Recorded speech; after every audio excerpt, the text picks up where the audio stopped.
Hello, hello, hello. Hello. I wasn't making any faces before we started. Yeah, me neither. This is just how I usually behave. Yep. Also, I just want to point out we came in and Mariachi Dan got timed out by Nightbot. So hey, Oh, well done. are you finished? Stop spamming emotes. Oh no. See, I did the Dill's face emote and I don't see it anywhere, man. What if I type in Dill's? I don't know why it doesn't work. Sorry, Dill's everybody. face? Stream avatars was being funky. There's a whole bunch. Oh, there he is. Mariachi Dan back. He's like, what up? Try and ban me with 4 emotes. Bam, cat emote. It's amazing. Beautiful. Hello Bedlam. Hello Mariachi Dan. I'm seeing some of our old, some old faces. I'm seeing some new names here too. Hello everybody. Has it been 2 weeks since we've done this? It's been 2 weeks, yeah. It's Jeez. been 2 weeks since we've had a nice DM chat. Yeah, been I a missed it. I mean, we had like plenty of good reasons that we had to step out and take a little bit of a break, but damn responsibilities and stuff. Exactly that. We're back to it, and we're coming back with a really good topic that we'll get to in a sec. But as per usual, before we step in, how you doing, my man? I'm doing pretty well. Yeah, you doing good? Work has got me incredibly stressed out. Yeah, I remember you mentioning that. I'm sure many people can sympathize with that. But yeah, it's, I'm still here. Yeah, that's a good way to settle on it. I'm still here. I'm alive still. Yeah. I've yet to die, and that's right. Yeah. How about yourself? I'm doing good, man. Also, I was super busy between work and the channel, and then a personal project that hopefully is coming to fruition sometime soon. And also, the Bay has been off inside Paris for a little while, so I'm on dad duty looking after the animals in the house. And so, yeah. I have, however, been using this time to finally catch up and watch Peacemaker. So I'm finally watching Peacemaker. And I fucking love it. I'm loving it, bro. Peacemaker's fantastic. It's great. It was very, very unexpected. I guess they should have, considering I saw the Suicide Squad. Yeah. And if you haven't seen Peacemaker or Suicide Squad, definitely watch that. The Suicide Squad, not the one from several years ago. If you see Jared Leto, turn it off and throw your shoe. Yes, if you see Jared Leto, turn it off. The first thing you should see is, who's the first person introduced in this one? Is it Michael Rooker's character? Yes, actually it is. Yeah, it's what is he That's called? the right Savant? Yeah. Yeah.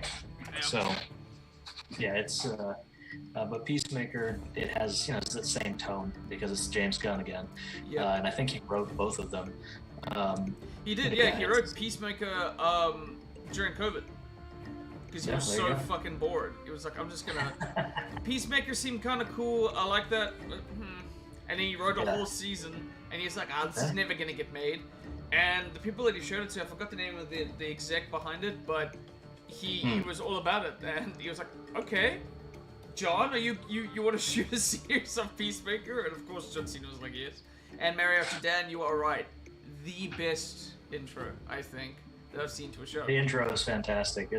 I skip intros all the time after, I'll watch the first one because I want to see what it's like. Yeah. But then I just skip on Peacemaker. It's delightful. It's fantastic. It's so absurd. It's so James Gunn.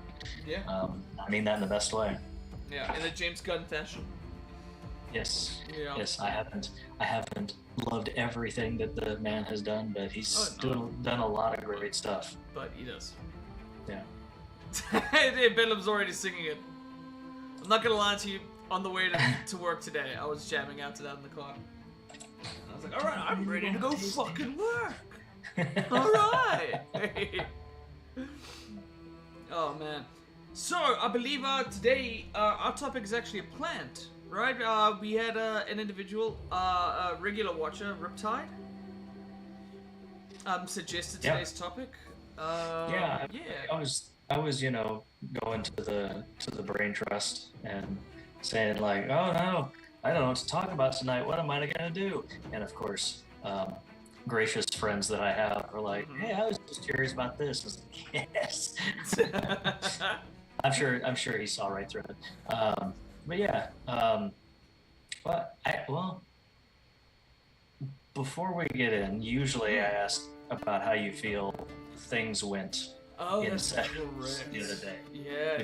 We got derailed by Peacemaker talk, which if you haven't seen it again, go watch. It's great. Yeah. So trying to think. Tomorrow is going to be a unique episode. Tomorrow we got something fun coming up. We had a player down, and so as a result, we're doing just a really fun, cool episode. I don't mind advertising it now. The surprise was for you guys to find out in the scene. It's a battle royale between your character Borla and Bessie Grayson and Annalise's character. Yeah, so it's gonna be a good old-fashioned battle royale between 4-player characters. I think you did a good job of setting it up, and the mechanics of it, because it's not just, hey, fight each other. That's not as interesting. No. But yeah, it was a hell of a thing. Yeah, there was things planted for everyone's character to use. Sure. I think only a few of them did, but yeah, it panned out.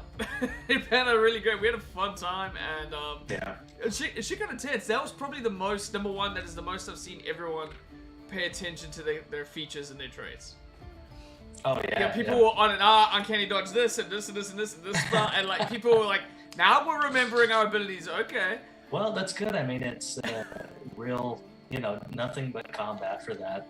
A little minor roleplay and stuff, but it's mostly just combat. And with a campaign, you're also thinking about, okay, what's our mission here? What are we trying to do? What do I need to be paying attention to, even when you're in combat? Like, do I need to be worrying about this going on somewhere else? Yeah. You get to solely focus on, I need to survive. So because I think next session things like uncanny dodge thing came up because it was fresh. Like, 100%. I know how to use my character. Yep, and going through spells, it was like, even for myself, just after that session, I was like, all right, I got a better understanding of like, because I do my best to try and nerd out about you guys' characters before a session, but then I'm looking at like, I don't know, 6 different monsters during a siege, and I'm like, fuck if I remember this too. And then the map, and there's a lot of pieces, but it was fun. The Battle Royale coming tomorrow, 5 p.m. It's gonna be great. It'll be great. It'll be fantastic. Yeah, I'm pumped. Let me here. I gotta get my screens up so I can see the chat and see your face. Otherwise, I'll see you, because I'll see you on a delay, and it'll be all weird. All right, there we go. There we are. There we go. Ooh. Hang on a sec. I think my earphones are being a little wonky. Give me a second. I'm gonna swap out. In the meantime, everybody, why don't you guys go ahead and talk about Mariachi Dad's question real quick? There we go. Much better. To go into a battle royale with, and it's not stealth. It is being at least a level 10 Circle of the Moon Druid who can turn into elementals. Oh yeah, 100%. That's the actual answer. Yeah, I mean, I can understand stealth. Invisibility is always great. It is good. Yeah, that could keep you going for a little bit. I would say specifically greater invisibility, because you could maintain it for a minute as long as you keep concentrating on it. It doesn't have the you cast and then you become visible. Yeah, that's true. Now, being really stealthy, that could help, but that's not perfect either. Absolutely. I mean, multi-tech, I would go a step further, say Action Surge. That would do me... Action Surge is such a bloody good ability. The fact that it's level 2... Sure. Oh yeah, it's great. Everybody multi-class as a fighter for 2 levels to do it.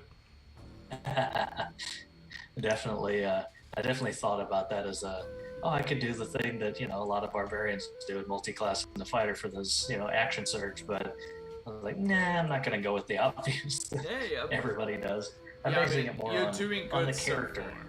You're doing I'm basing it more on the character, and a lot of her story is lent toward the ancestors and the background and history and all that. So she's stuck with that. I mentioned just in us casually talking how I was at one point considering multi-classing her into a different class. Oh, that's right. Yeah, I remember you mentioning that. Mm-hmm. Just because she found the abilities of one of the players, or the characters, very, very fascinating and kind of in line with some of the cool shit that she likes, but ended up getting drawn more into the ancestral stuff, which a lot of credit, most of the credit goes to you for developing stuff for her like that. So, well thank you so much, man. I appreciate that. So you create a character multi-classes to 5 classes. Jesus Christ. Brendan, chill, man. Cool. Damn. It'd be fun to hear about it, but I think playing as or with that would be really fucking boring. Yo, that's nuts. But it's neat. The mechanics of it, breaking D&D can be interesting to look up and hear about, but I don't like find out in the moment, celebrate it, and then be like, all right, cool, and then there we go. He made it for a charity one shot. Perfect. Oh, that's pretty perfect. Neat. That's 100%. Yeah. Yeah, I think Mariachi Dad gave me or sent me a link to that, and like an ass, I never actually clicked on it because I forgot. But he's saying it now, and I'm like, shit, I never clicked on that. And I'm admitting so much more to contribute. Yeah. Daniel, I'm admitting to it right now on the internet. Named him Fives. Love cute. it. That's cute. Hmm. Oh. I'll have to go back and look at it now because I am actually curious how he built it.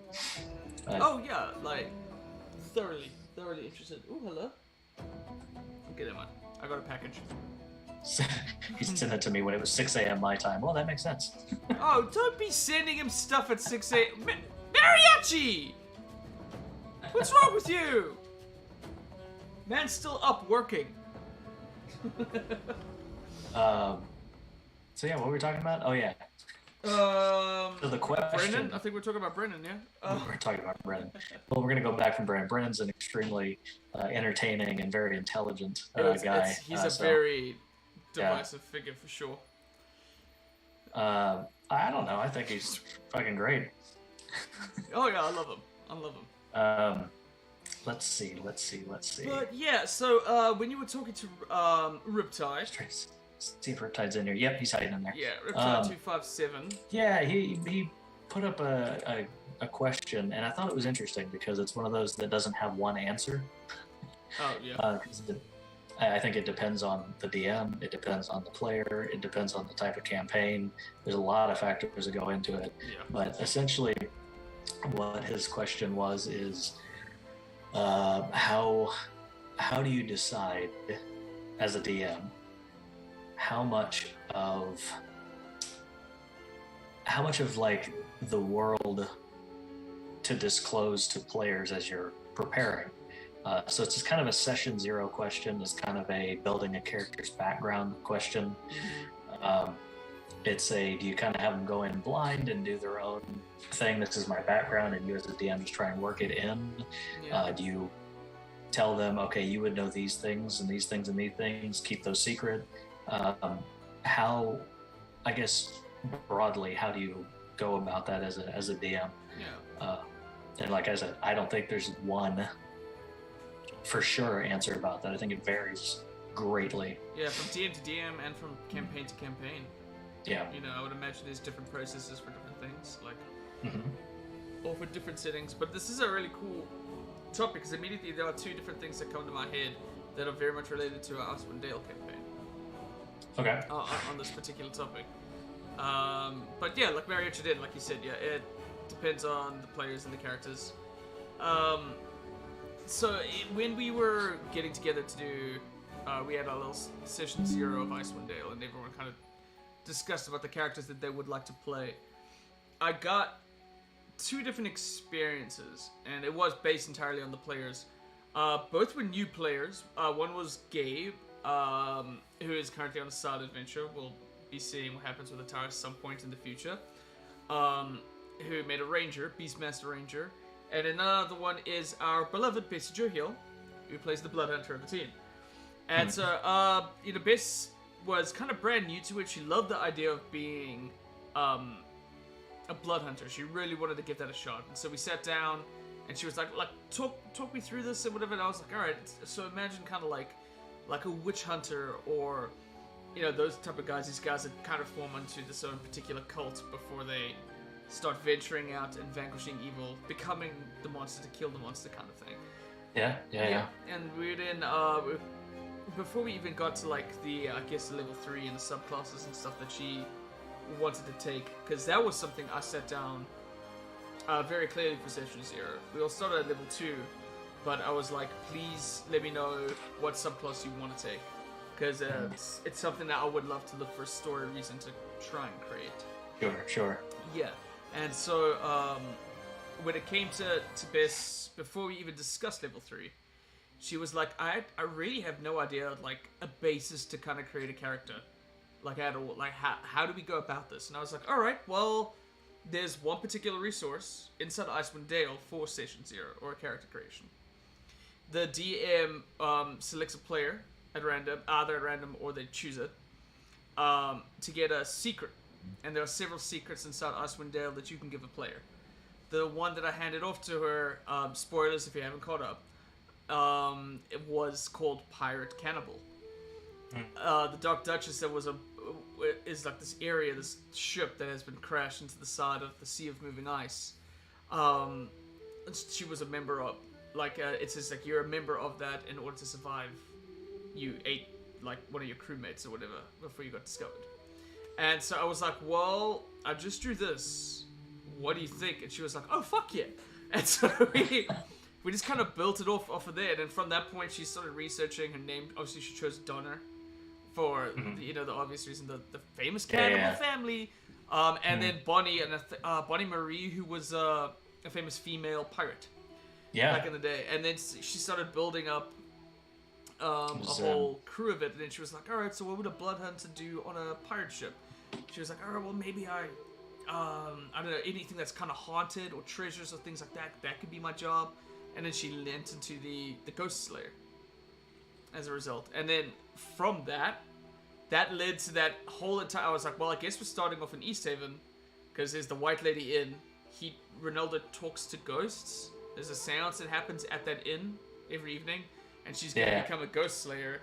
Casey wants to have spirits to summon, so I was like, between the three of them, this is going to be the starting point. So Session 0, that's how important the players factor came into it. And I'll shut up in a sec, I promise. But when it came to Gabe, I was like, well, let's talk, Gabe. What kind of character did you want to go about? And he's like, do you mind if I send you an email with some stuff talking about it? I'll just go off on tangents. And I was like, yeah, dude, send it through. He sent me like a fucking 300-worded essay of like the type of character he wants to play, and then the history, and then if there was ever a pinnacle place or character or person that's not like his immediate family, he just put like X, and then he was like, feel free to talk to me about how we can incorporate this into the campaign or whatever. That is a DM's dream. It was brilliant. I sat down with a cup of tea, and I put on music in the background, and I read his character history. He sent me this like storybook of it. Oh, hello. We got a new time viewer. Oh my word. I'm so sorry if I mispronounced your name. Cosmic Purge, I think. That is not what I was gonna say. You just thank you for like you just saved me from embarrassment. Hello, Cosmic Purge. Hi, welcome. Hello. So those were the two things that immediately came to my mind when talking about like a character creation process with everyone. That is fantastic. That give you some stuff and leave a few things open for the DM to play with, and that's ideal. And I've had a player give me 2 or 3 sentences worth of background, and I've also had someone send me 3 pages, single spaced, in like 8 font, that is just tons of stuff. But it gives you, it's all stuff. Even in that large one, there's there's still plenty left out for you to play with. Mm-hmm. You know. Yeah, it's and I think the pirate you're thinking of is Anne Bonny. Anne Bonny, thank you. It's yeah. Thank you to Assassin's Creed Black Flag for having that fresher in my memory. Yeah, of course. But yeah, it's. I think we actually did have a question. Let me see if I'm not gonna kind of dance around it. Yeah. How much you reveal and allow for character creation is also about trust, right? Sure. Yeah. I think there might be certain, if you know a player's experience, or you know that their experiences, they can keep player and character knowledge separate, which even for a seasoned player can be tough sometimes. Yeah, meta knowledge. Planting certain things in there that you would know this, or you would know these things about the land or the city that you're in. Maybe even type some stuff out or write some stuff down for them that they could reference. Like you would know the bars. Right. So they could look, but you can always fall back on the player can say, would I know who the leader of the next town is? And you have them do a history check, or you say, you don't need to know the history check, your character would know this, you know, and let them know. Don't make them memorize all the crap you made up or whatever. That came up recently. It was Emily in our most recent recorded session. She was like, I'm so sorry. Yeah. I don't have my other notebook here. I guess I can't do anything. And I'm like, you can. Like, ask me. What are you... I'm not gonna... You're not quizzed. You're playing a game with your mates, dude. Relax. Yeah, you wanna remember it and pick it back up because it has something to do with your backstory and everything. But it's okay. You forget stuff. You're juggling a bunch of stuff. And in a game like ours, where we are leaning into role play, sometimes it's tough to just have that name ready, you know? Oh, 100%. And it's... I mean, it's definitely not the first time, because there's been certain players that are like, this Icewind Dale campaign, there's how many towns? Like, you have to remember 10. The name of 10 towns, and all of them have like a speaker. It is a shitload of towns. It is. Well, I mean, and we've been to 4 or 5 of them, I think. Yeah, I think you guys have done. Yeah, 4 of them. Like But yeah, we hit through several of them, and probably about half, and I can't imagine visiting every single one of them within a non 1 to 20 style campaign, which I don't know what this is designed for, but just based on what we've done, I don't see it going to 20. But I don't know what you have planned, so fuck it. Yeah, well, I mean, 2 different directions. It based entirely on how long we want the campaign to be. There's so much shit inside that book. It's incredible. There's so many cool things for you guys to explore. There's still way weirder shit for you guys to like explore and possibly fight. It gets weird. I mean, that's true. Like, there's still several things we have not really dove into or addressed and that you've introduced. Yeah. I think we're going to start pursuing 1 or 2 of those things in the upcoming sessions. But ooh, you're breaking up a bit there, buddy. Am I? Yeah, you're breaking up a little bit there. Mm. I mean, your video is clear, and dear God, your beard is looking majestic. Yeah, that thing needs a name. Oh, but we do have a lovely question over here. Realistically, how much do you guys think players need to know before jumping in? That's a good one. I would say right off the bat, it's enough for them to have options.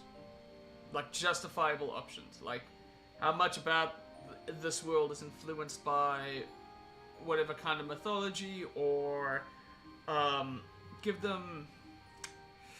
As long as they have options to justify creative choices behind a character class. Sure. They need to know about who their character is, at least personality-wise. Maybe their background. Just something to go off of. They don't need to know a whole lot. Yeah. This campaign, 3 of us came to this place knowing nothing about it.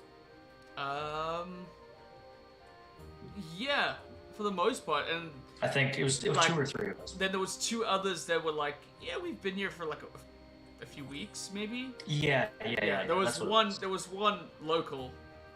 Yeah, and. Yeah, just a bunch of us were just like. So sometimes you don't know a whole lot about what's going on. Yeah, exactly. That's actually. Yeah. Our early kind of guide character was my character's aunt, and that was the only person my character knew going into it, and had to just ask shitloads of questions. That's just what happens. Yeah. So they don't have to know a ton per se, but again, it depends on how much you want the character involved in the campaign story pre-campaign, or how much the player wants to be involved. Sometimes it's just a matter of asking. Oh, I say sometimes. Every time it's a matter of asking the player, like, what do you want? What do you want? How do you want this? What do you want? Like, what do you want? What do you want? I need you to shake them. Yeah. What do you want the involvement of this character to be in the world? Have you been doing things? Are you well known? Are you coming in from the middle of nowhere? There's a beautiful hermit background for you right there. Yep, there's the far traveler. Yeah, the Outlander. Yeah. So, yeah, it depends, but it can be anywhere from almost nothing to a surprising amount of info beforehand. Yeah. So, a lot of options. Exactly that. Enough to. I mean, Mario Chidan kind of summed it up perfectly. Enough to know your place within it. Mm-hmm. Yeah. I don't recommend dropping people in with no idea what's going on unless you've got like a group that has probably played before and you've let them know, like, hey, you're going to be in a weird situation, nobody's going to know what's going on, and you're going to figure it out as you go, and all the players are like, yeah, shit, let's do that. Then fucking go for it. Yeah.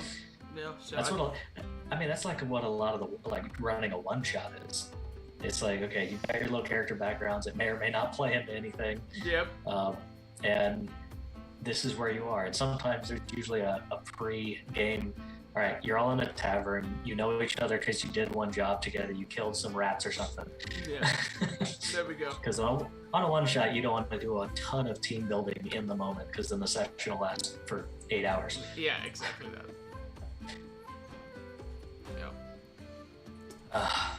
I think something that, to me, makes a lot of sense to discuss during Session 0, and it's not entirely character-based at all, but it does really help determine the schedule. Just try and lock that down as much as you can. Like... And accept that it's going to get broken almost immediately. 100%. Like, announce that amongst each other that, yeah.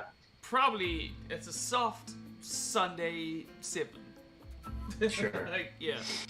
Scheduling is forever going to be. It's tough to get anybody, much less busy working adults with lives, together for a 3-hour, 4-hour game. Just incredibly difficult. Oh. I mean, lots of resources to make it easier, but it's time spent away, and it's. It is. Yeah. Getting your D&D group together is like wrangling cats. That's true. Yeah, it's very true. And I have a cat. Yeah. Then being a DM and running a game is like wrangling those same cats again, but they're super drunk or something. Exactly that. Or you're drunk. And your cats are mad. And they're not your cats. I would not recommend anybody be drunk for D&D. A little buzzed, sure. Yeah, jeez. Yeah. Drunk players not fun. Drunk DM even worse. Oof. I made that mistake once as a DM. I will not ever make that mistake again. Yeah, no, I think I did it once or twice. But it took me a while to learn. I was like, I need a clear head. Yep, you're right. I have done it twice. Never mind. Yeah. I will never do it again anymore. I mean, I did. I was a little high for tomorrow's episode, but it was so fitting.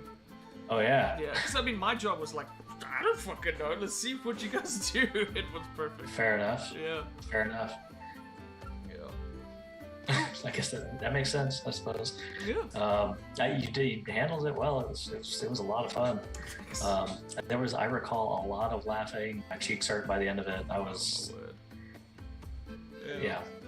There's might have been parts of it where I had nothing to do, but I was still having a blast. Oh my word! Oh yeah, dude. You handled it like a champ. You went through some shit, but you handled it like a champ. I get so invested in everything that's going on. I don't remember the last time I was bored of sitting at a table for D&D, because sure, my character's not involved in what's going on, but I'm invested in the other players' characters too. Oh, yeah. It's very easy to fall in love with the other characters at the table. Yeah. Yeah, unless they're shopping. Sometimes that's boring. That's true. How many? Here's a list. Ticket. Give me the gold. Buy. Okay, that's great. So, you have a full grocery list. Neat. Sick. Okay. At least you're efficient. Yeah. We've talked about how to handle it as DMs, like going back to the other characters periodically. Like, so what are y'all doing over here? Yeah. Okay, good. That's cool. Roll some stuff. Come back. Okay, what's the next item you want? Yeah. Exactly. I mean, yeah, that literally happened when you guys are looking in the wagon. I was like, I don't know. Fucking roll for it. Yeah. But Marriage Dan just asked, yes. What are your preferences in terms of schedules? Wait to play next week, or play without, say, one person that week and narrate the reason? I typically prefer everyone being there, especially late into the sessions. Just because at that point it becomes pinnacle that everyone is there. I love to kind of like, I don't know, create and narrate the story at the point where everyone is kind of dependent on each other. Everyone is personally invested in what is going on. So having everybody's opinions around for a certain thing really goes a far way. But that being said, there are some traveling episodes where I'm like, all right, well, you know, they're quiet for the session. Yeah, it does depend sometimes on what is really happening. If you're in major story moments, I much prefer to wait. As much as it sucks, sorry, Riptide got deleted or banned. I guess you used too many symbols. Nightbot straight up told you, I hope you learned your lesson. Wow, Nightbot, so rude. Alright, Nightbot. I gotta talk to Nightbot after this, guys. I'm so sorry. I don't know where the sass came from. So, anyway. Sorry, that caught me off guard. But yeah, it depends. There are certain times with like a traveling kind of thing like that, they get into an encounter, and if the player's okay with it and whoever does it for them, you can always potentially run the character for them. I would say I've done it as a DM and it's just too much to handle. If one of the players is willing to and able to run their character with their sheet or something. Oh, sure. Great.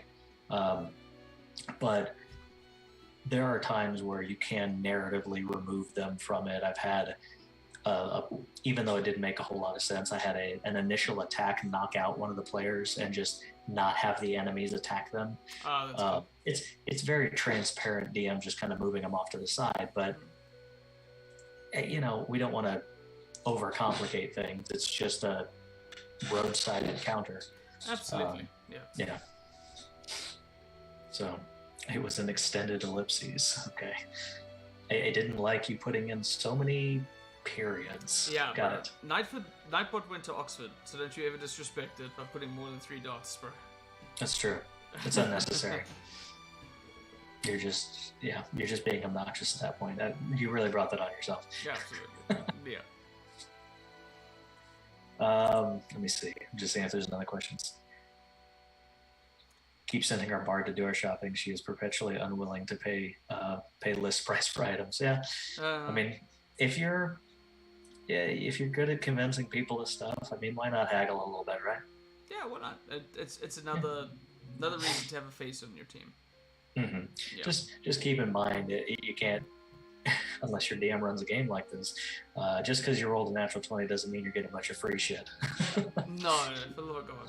Shopkeep's got to make money. Yeah.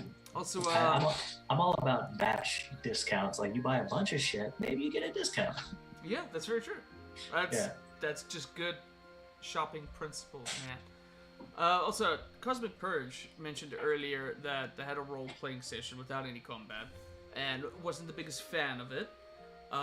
One of the two groups that they play in, first of all, jealous. Second of all, that's actually perfect for the topic at hand. That is definitely something that is discussed during Session Zero. Is what's the kind of games do we like to run? How do we like roleplay? Do we like a lot of roleplay? Do we like a lot of combat? A mixture, and if there's a mixture,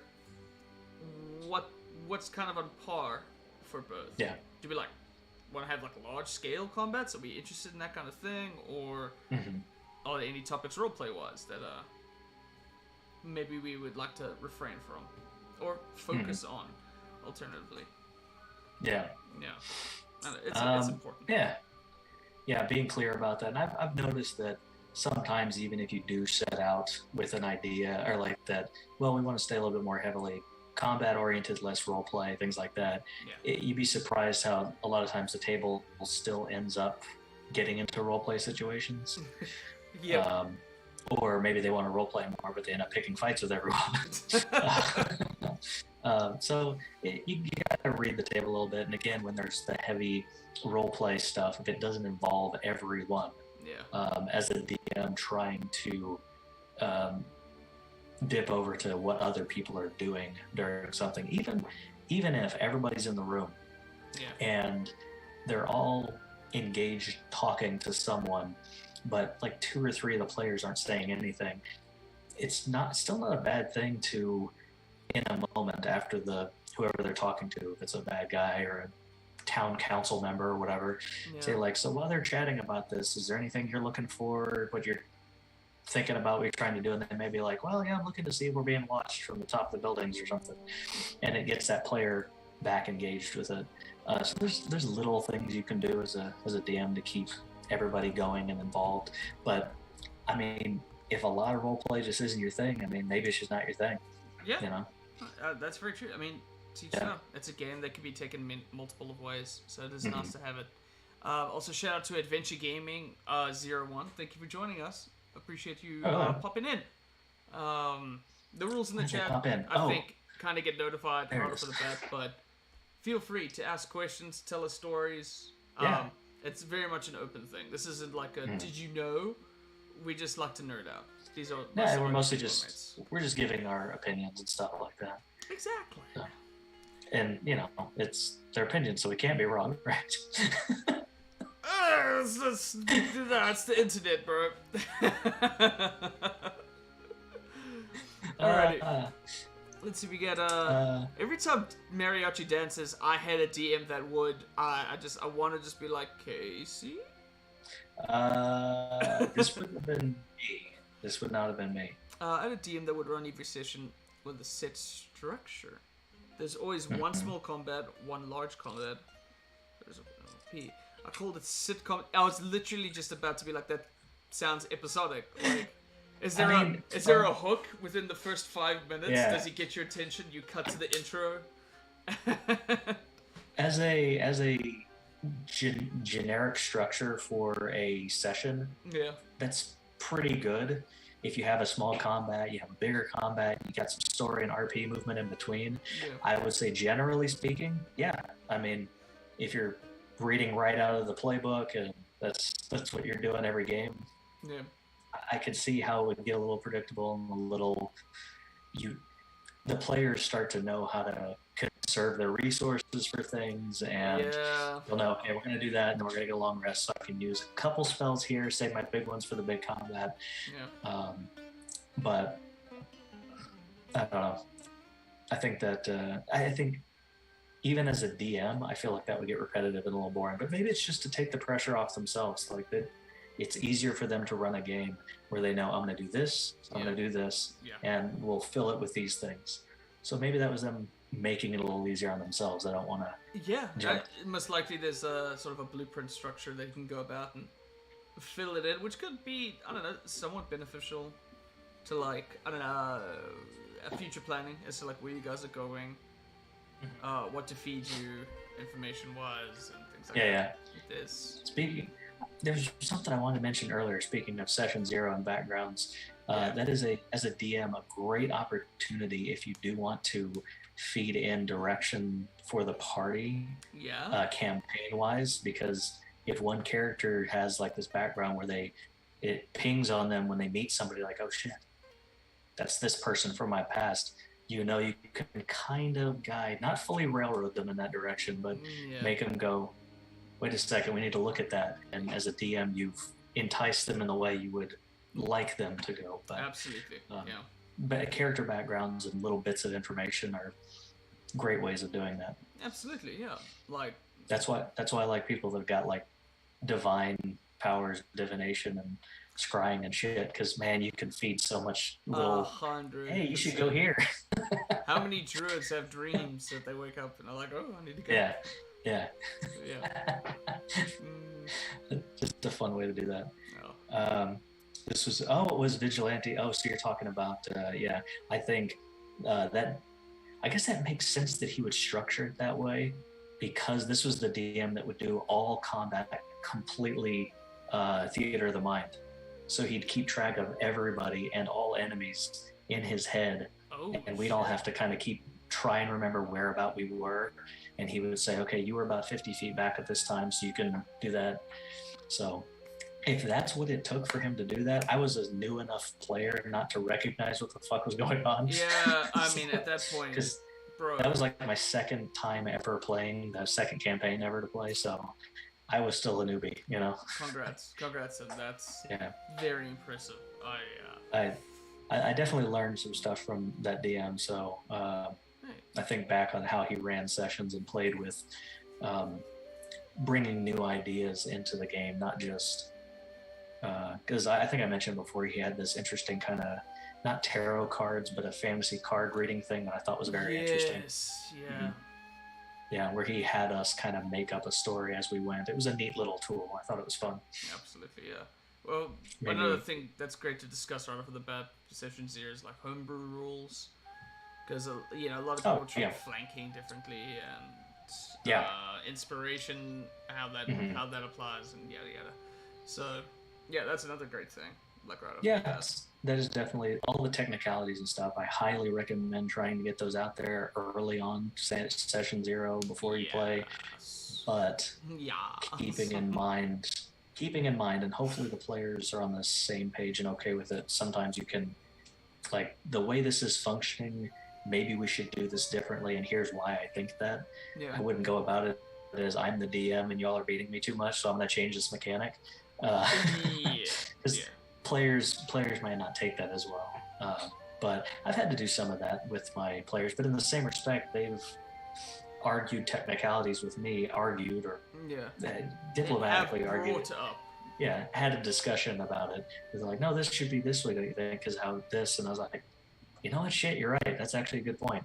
And we've changed stuff because of that. I try and be open about that. Sometimes you got to put your foot down and say, you know what? No, I fucking hate that. No, this is Sure. I just ate some Reaper pepper wings, like Carolina Reaper. Is that what you're talking about? Bro, you should never have some followed by Reaper peppers. Yeah. Which we have more than one. Is Bedlam from Texas? Yeah, he is. Y'all are fucking nuts. He's not there now, but he's from there. It's in his blood. Not enough sodium in the world for you, is there, Bedlam? Jeez. It helps him win slots, apparently. Just sweating and chewing peppers and pulling on the levers. Session 0 is always the most interesting, especially when you're feeling out new players. Yeah, I mean that's the time to get to know what some people are trying to get out of it. That said, a lot of new players won't come out of their shell in session 0. It usually takes a little time, but some people hit the ground running. Yeah, exactly. I mean, just like Adventure Gaming just mentioned over here, it's a good opportunity to bring in different unique rules, like we just discussed, and see how everyone feels about it, and then also share character concepts. So there's not a whole lot of argument why characters do certain actions or say certain things. Oh, so I see, like, understanding each other's motivations or, like, the type of character that you're trying to play. So if they, I don't know, the rogue goes and robs a house one night kind of thing. It's not like they're doing the campaign kind of thing. It's people are kind of aware. Being clear about that ahead of time, because there's definitely that.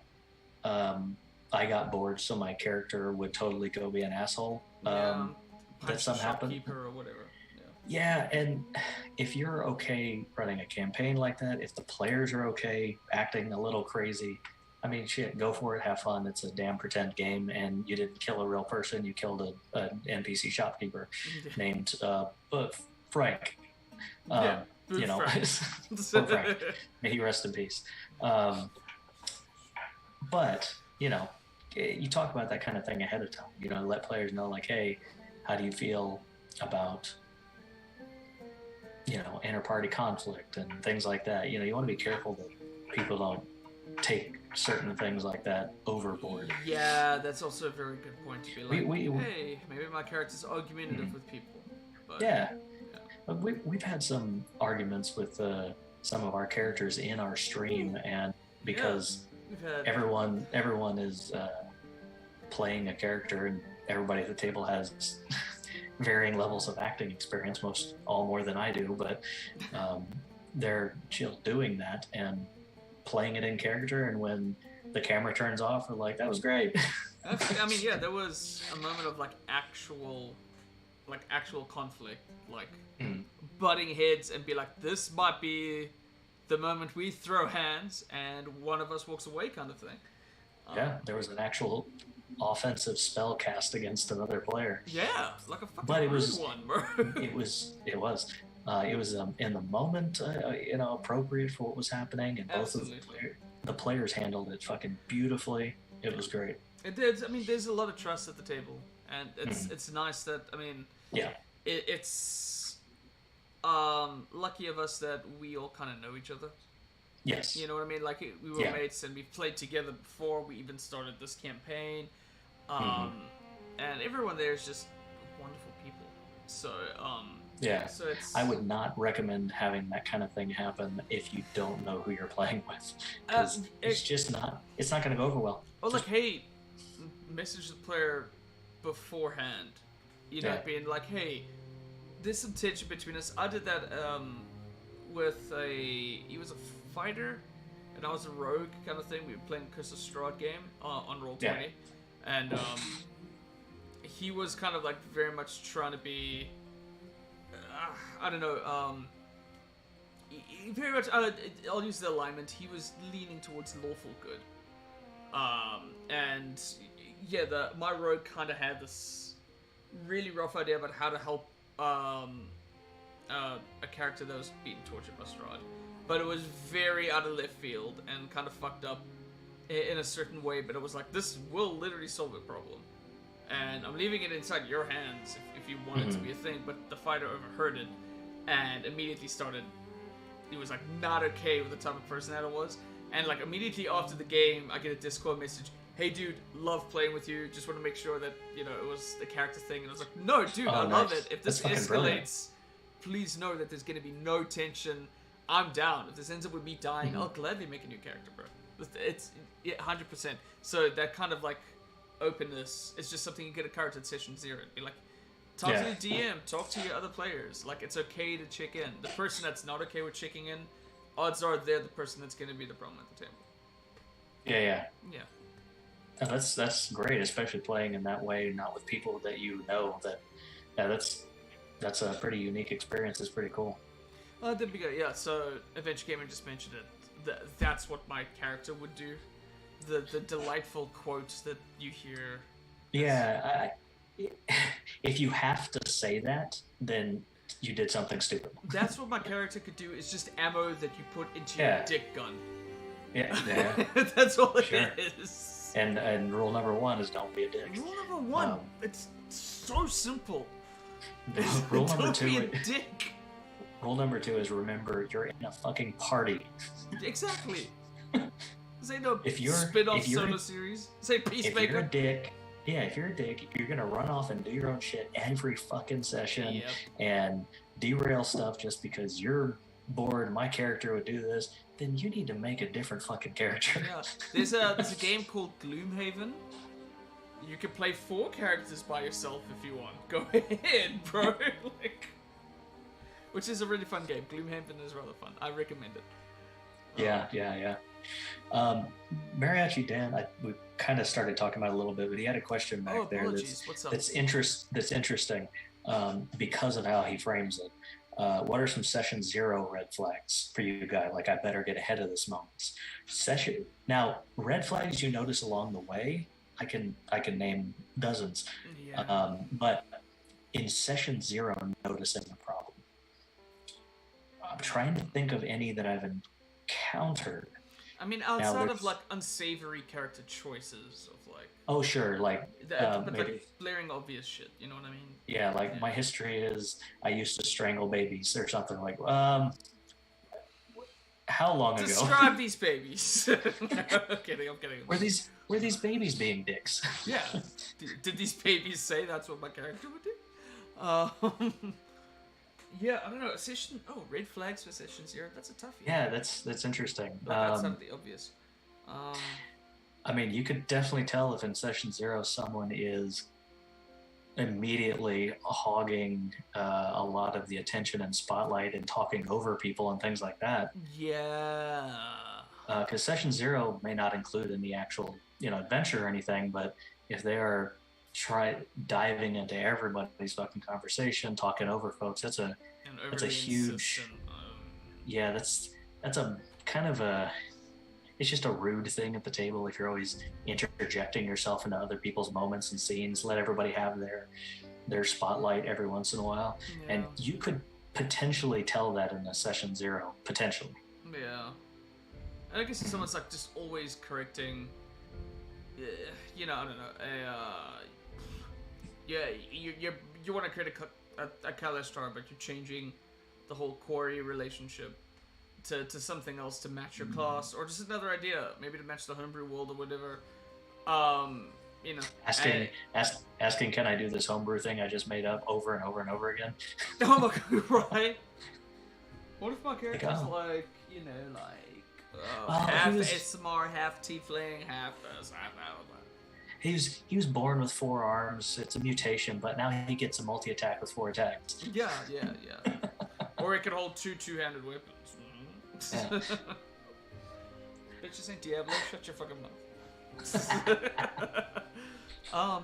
Yeah. I mean, outside of that.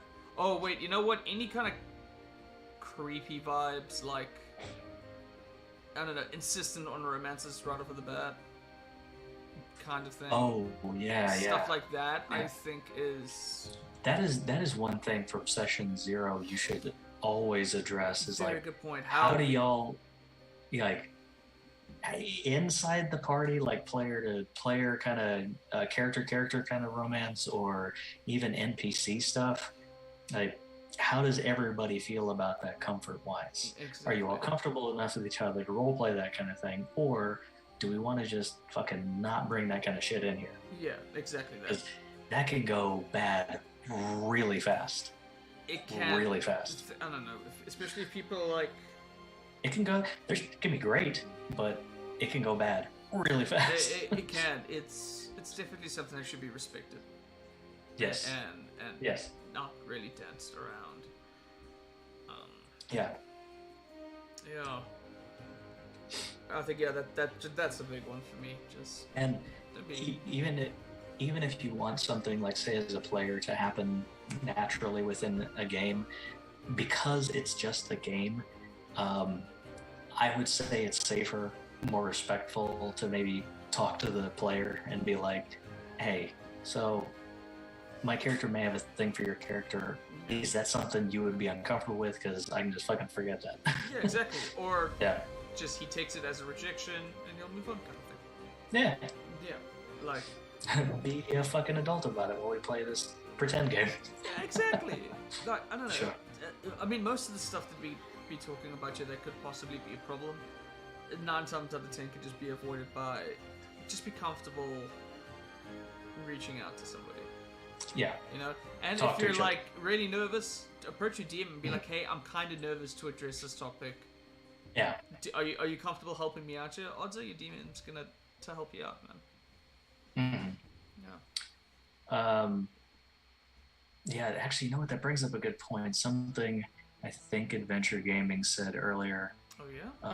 about yes, it's a little further back. I had to scroll up to it. Mm-hmm. Myself and the players got tired of that's what my character would do, and that we'd all help each other with character design and fit it in the world better and just make it feel more natural. That is a fucking great way of handling that. Yeah. Actually, looking at it and say, hey, let's develop something and make it where our characters make sense together. It's not just you and the DM making your characters. You can absolutely build characters together, players, and shit. I recommend it. I mean, I think some of the players coming in with characters that have backgrounds together is a great way to start a campaign. Oh, good lord, yes. It doesn't have to be all of them, but it can be 2 or 3, or there's 6 players and 2 each have a background or whatever. Yeah. Or maybe there's one outlier. I don't know. There was a game where Grayson and I were playing together. Grayson's one of the players in the Icewind Dale campaign, if you guys aren't familiar with it. He was playing a rogue, and I was playing a sorcerer. A sorcerer was like very young. He was an entertainer. He was doing magic at taverns for copper and tricks and stuff. Entertainer background. But this was before like D&D Beyond and stuff, so I would keep my sorcerer points as a matchbook. And so each match that I had was like my sorcerer points, and that's how I would keep track of it. And so the matchbook was just kind of this in-character item. And we just kind of, as we were kind of talking about it, I think it might have been Grayson's idea at one point, but he was like, wouldn't it be cool if we were at a tavern, like I was having a beer at a tavern that you were performing, and he stole this matchbook from, I don't know, some bureaucrat or aristocrat or whatever, and then he gave it to me as like a tip or whatever, and there was just like a small piece of our history that immediately connected the two characters, and small things, so like kind of piggybacking off of the idea that design characters together and see what happens. Oh yeah, it's great. Last 2 comments there from Dan saying people forget how much they can do outside of the game, like talking to each other and stuff. It's not necessarily like metagaming before a fight to pre-plan or whatever, which is, it happens.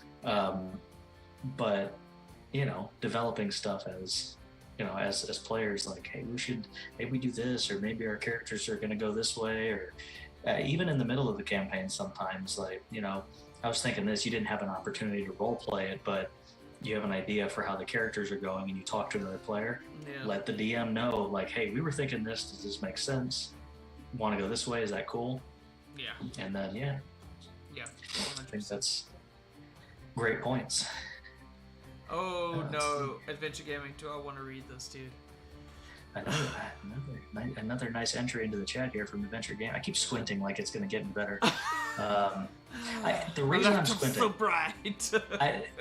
the reason I'm squinting, the font color of Adventure Gaming's name, for some reason, my eyes, it's just not adjusting to it. So I'm like, oh really? Dark color blue, said. It's like a blue light thing, yeah. Well, it's because it's got the dark mode with the really dark blue, so it's like I can barely see it. Oh, I see. Yeah, I do dark mode. Alrighty. We do the consent rule hardcore in my group. Good. And there was a moment when 2 characters did break up due to differences in character development. And one of the characters, a monk, after they broke up, went on spiritual journey. And when the party met up with the character after 3 years in real life, the 2 players bailed as well as the characters because it was a big emotional moment, which was a great story. Oh, bald. Gotcha. Oh, like excuse me, yeah. I'm assuming that's what they meant, yeah. But that's fucking great. I love it. That's fucking stunning, dude. Yeah. Yeah, I think it's bald, yeah. Yeah. Oh yeah, Bedlam is the same thing. They cried hard, yes. Sorry, yes. Bald, excuse me. No, that's great. Tears of the Table is always an interesting thing. You have to really, really get engaged in the moment as a character, as a player, as a DM. It's just like, that's amazing. whether it's the players doing it or something you set up doing it, great. I think I've only, as a DM, had it happen once. But it depends on the players getting that involved. Yeah. I had my character tear up one time in our session. Oh yeah, it's happened a few times, I think. Yeah, maybe I did more than once. Yeah. I have a useless skill because I don't act regularly other than our stream. I can get my tears to well up pretty much on command. Yeah. So maybe in the future I'll play a lot more emotional character. Hey, who knows? Campaign 2 could take a whole different This campaign could take a whole different arc. I was thinking about it. My ideas for campaign 2 character, it's another kind of bit of a hard ass. It's a different type of hard ass though, so we'll see. Yeah. Campaign 3 is when I'll go. I'll go complete opposite fucking direction. Sweet little gnome. It's funny because I am playing in another game where I'm playing a little bit more of a kind of skittish, scared, frustrated little gnome character. Yeah. So I'm happy enough to say that I'm going to be having a session 0 on Wednesday. Our company has gathered enough people interested in D&D. And there's going to be a company D&D game. And, that's fucking awesome. And I'm going to be a player in it, which is going to be great. Awesome. So, yeah. Congratulations. Thank you, man. I'm very happy to it. So this is all information I'm taking in. I'm going to sit there and be like, Are we hitting the ticks? There you go. Yeah. Take notes. Exactly that. So. Balling is trying, balling is friends. Balling is boning.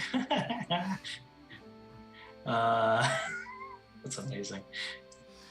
Ooh, you're tired. It's All this is making you laugh.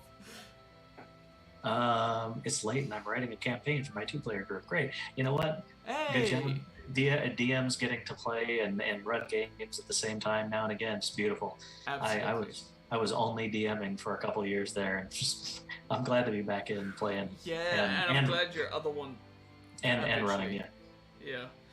Yeah, because I had the one like 3.5 year long campaign, and then the other one was on like a 4 month hiatus because everybody just got crazy busy. Yeah. But that one has started back up again, so I'm excited to be running that again. But yeah. I mean, we're coming up on our 1 year. Are we? Jeez. Yeah, I mean, we're almost in April, May, and then June is when we started. So I'm digging it. I'm on for the ride. Let's see. Lots of it's strange for me to find out I've known Casey for a decade and never seen him cry. I mean, I do. It's not worth saying you don't watch our channel, busy. Not, wait out yourself for not supporting our channel. Yeah, I mean, you support the chat like every fucking time, which is very much appreciated. 100%. You can't sit down and watch a 3.5 hour session once a week. We chopped it down to 2 hours for people like you. Yeah. But yeah, it's good to be. It's great to be running again. It's funny because I was like, man, I'm running 2 campaigns at the same time. They're both like 1 to 20 campaigns, probably, depending on what the players do and want to do. But I was so stressed out, and as soon as they both stopped for a couple of weeks, I was just like, I need to run games. Yeah, serotonin level is ridiculous. Because there are moments where, like, I'll be honest, I get drained, bro, between work. Oh yeah. Doing this and then planning our secret project that's gonna be coming out as well. That I'm like, from the ground up, okay, let's go. And then other stuff for the channel, running the channel. Now and then I get drained, but every now and then it's so cool to just open up the laptop, put on a bit of Michael Gelfi, a little bit of Philip Belvin, and I'm like, all right. And it's nice to just nerd out and plan things out. Oh yeah. That one shot 2 weeks ago was great. Oh yeah, I just did we had a week off, and I was like, fuck it, I'm gonna do a one shot. It was fun. I had a module, a free one that I got off the internet, and it just seemed fun. Yeah. I changed like 1 or 2 mechanics about it, but pretty much ran it as is, and the players were eating it up. They did. Nice. As usual, the players did like 80% of the work for you, which is great when that fucking happens. We had a session like that recently where there was like the introduction, a little bit of narration as to like what was going on, and then the rest of the episode, I was sipping my water, my tea, and you guys were just running it. It was beautiful. I felt the second portion of yesterday. Yeah. There was a couple of roleplay moments. I gotta be honest, I walked away and I was like, man, I could have given more to that. I just felt really out of it. Oh, really? Yeah, I had a sinus headache, so I was just like, man, I felt like I wasn't giving my all in that. And some of it is just, it's sitting around those people at the table. I'm like, man, these are actual actors.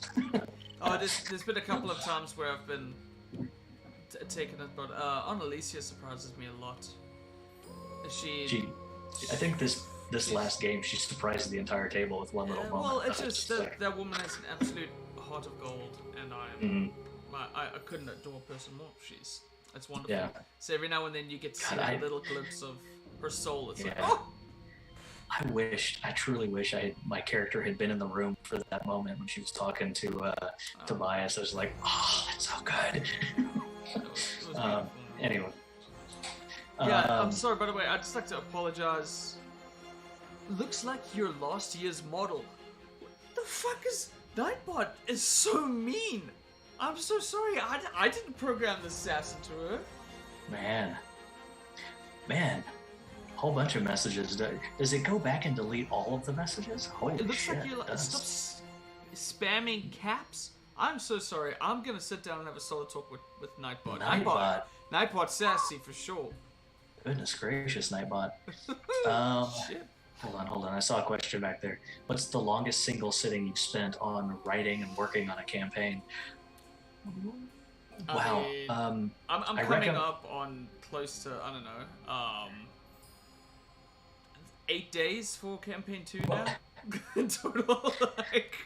You haven't done anything. Well, I mean, just like in a single sit down, which I don't recommend burning yourself out by going for just hours and hours and hours. But I've definitely gone 2-3 hours when I really got into the groove of it and was like building stuff, and that's how especially much I when it's try to spend a day, at least an hour a day, working on it. Yeah, that's if you can manage that, that's a great amount. You can actually get a lot of planning done in an hour. You can get a lot of planning done. Yeah. Get yourself in a comfortable mind space. Put your music on and just. And I will say sometimes I thrive with a little bit of just improvising as a DM. Like, you know what? I'm gonna wait till study until right before the test kind of syndrome, where there'll be a time and it's like always the time where someone will say like, hey, it was a great session, but I was like, yeah, I just pulled all of that out of my ass today. I was like, I had a long day. I just didn't have the time to think of shit. Yeah. So. No, I mean, you gotta come across improv at some point. Are y'all all just trying to piss off going for Nightbot here? I'm trying to look back at people's questions, and now they're all deleted because of Nightbot. Stop pissing Nightbot off. Oh, yeah, okay, no, that's gotta go. That's gotta... Nightbot. You might have to kill Nightbot, because Mariachi Dan's comments are all dead. Dude, I'm not gonna kill Nightbot. I'm simply gonna take Nightbot to the farm. Oh, farm upstate. The good old bot farm upstate. Hey, get the sunset, Nightbot. Nightbot is Nightbot, but you're the DM, and that means you're the god of gods. Oh man, I think on that note, now that everyone's getting deleted, now that all of the questions we could have answered are gone. Yeah, I will say I kind of like the idea of there's something that came up here. I think next week could be a lot of fun. Mystery. Adventure Gaming is trying to incorporate a little bit of mystery into their campaign that they're writing. Okay. Yeah, that could be kind of fun. It's like, how do you handle mysteries inside a campaign? And okay. Yeah, that could be really fun. So Adventure Gaming, if you want to pop on there and come share some of your non-spoiler ideas next Monday, please, by all means. That could be a lot of fun. I'd really love to get into that kind of groove of like... Because I researched it a little bit for a one-off we were going to do. Yeah, like a whodunit. And how do you make that kind of applicable, especially when meta knowledge could be really dangerous. And kind of could kill the suspense. So there's a lot of cool things that you can do. Apparently, Bedlam Mirzi, either it was repeated offenses or something so offensive. Nightbot timed him out for 10 minutes. Okay. What did you do? Oh, God. Oh, please find out and only tell me once the stream is in. Yeah. What? And was it just that Nightbot... Is there like a 3 strikes rule or something? Maybe. I don't know. I'm gonna go and edit. If not, just maybe. Wow. Sorry, I was totally listening to you, but then I saw that and just had to share it with the family. I'm very glad you did. Wow. Little shit. Yeah, I guess it was he said something in all caps, and it just really hated the all caps. Oh no. And maybe it was like. Yeah, and if Nightbot has already put you in chat jail for once or twice, they probably sticks you with a really good sentence. Oh, probably, yeah. Probably gets real sassy on you. Oh, jeez. Yeah. Well, I suppose on that note, we might be wrapping up before, I don't know, Sure. Nightbot kicks anybody else out here. Yeah, one of us is going to get booted off here, and I'm not even making comments. Yeah, exactly. It's going to stop listening to us. Get some vocal It's going to be... Nightbot is a fascist confirmed. Lawful good. I mean, on the lawful side, I suppose. I don't know about good. Yeah, that's true. Lawful neutral. Yeah, sure. Nope. All right. Well, it was great talking to you. Yeah, likewise. This was a fun one. Thank you to all good. the new people that came out to Adventure Gaming 01. Yeah, okay. we had one more comment from a new individual. I take it in a weird way where I have made a character that is the mastermind, and there are events that happen that open different avenues for the player. Pretty much at this choice go here. Okay, kind of cool. So you're essentially making what are those diagrams? It's like how you do game design. Oh yeah. I forgot it. It is, but you know the diagram needs. I know what you're talking about. Yeah. Yeah, there we go. Yeah. Thank you. Yeah. So okay, cool. Yeah, that's a great way of doing it. Okay. Yeah, that's not bad. Kind of, you can diagram it out for yourself, so it's easier for you as a DM. Ultimately, like, okay, they chose this direction. What are the things that branch off of this? Yeah. Yeah, that's true. It's actually get a binder and color code it. Makes your life so much easier. Yeah, who knew to look to other game design to inspire? Oh man. I could make up my own shit on the fly like some type of pompous asshole. You have a magnifying glass? Too bad. All right. Well, yeah. See y'all next Monday, and please tune in tomorrow, 5 p.m. PST on the same channel for a fun little battle royale. For the battle royale, baby, it's gonna be great. That, as usual, I had a blast. I hope it's fun to watch. Yeah. Hey, thank you, Adventure Gaming. Really appreciate it, man. And yeah, we'll see you next Monday. Bring all your non-spoiler stuff about mysteries. I say let's do it. That's gonna be a shit ton of fun. Great. But yeah, everybody, catch our episode tomorrow at 5 p.m. Thank you, everybody, for joining us, and check you around. And I'll talk to Nightbot.